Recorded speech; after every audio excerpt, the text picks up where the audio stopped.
જય માતાજી, જય સિયારામ. કેમ છો બધા? મજામાં ને? ભગવાન શ્રી રામની કૃપાથી બધા મજામાં જ હશો.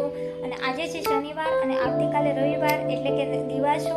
અને દિવાસો એટલે કે દશામાના વ્રતનો પહેલો દિવસ. તો મારે છે દશામાનું વ્રત અને હું અને મારા પરિવારના તમામ લોકો દશામાના વ્રતની તૈયારી કરી રહ્યા છીએ. તો મારે કરવું છે ડેકોરેશન. તો ચાલો ફરી પાછા મળીએ ડેકોરેશન બાદ. ત્યાં સુધી બધા બ્લોગમાં બન્યા રહેજો. વાગ્યા છે રાતના 11:30 અને અમે લોકોએ ડેકોરેશન કરી લીધું છે.